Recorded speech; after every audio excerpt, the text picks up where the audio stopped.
So I have here in this dish a little bit of honey. As I look at it dripping down the spoon, and I look at it and I try to think about how I could prove to somebody that this is honey.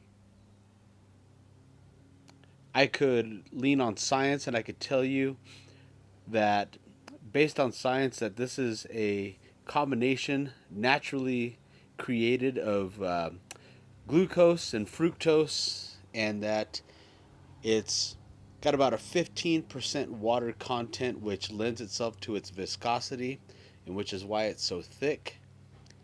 I could lean on reason, and I could try to prove to you by experiencing this type of thing in the past and seeing it that this is honey, or I could taste it.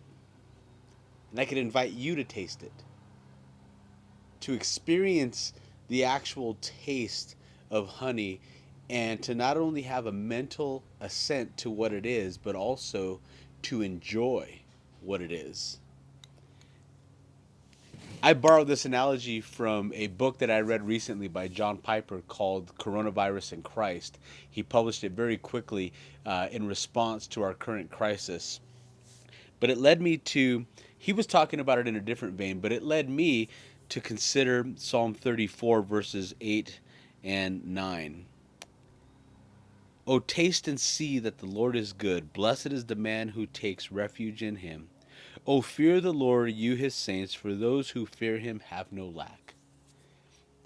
You see, friends, in a very similar way as this honey, as I explained it to you, has certain properties, I could try to make a case for Christ based on science and nature.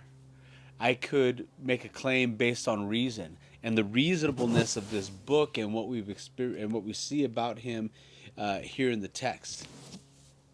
Or I could invite somebody to taste and see that the Lord is good, to lean on the experience that I've had with him, to see his faithfulness, to see his goodness, to see the times in my life when he has been a refuge for me, and to taste the sweetness of my relationship with him, and to offer that to somebody else and say, taste of the goodness of the Lord, see his goodness.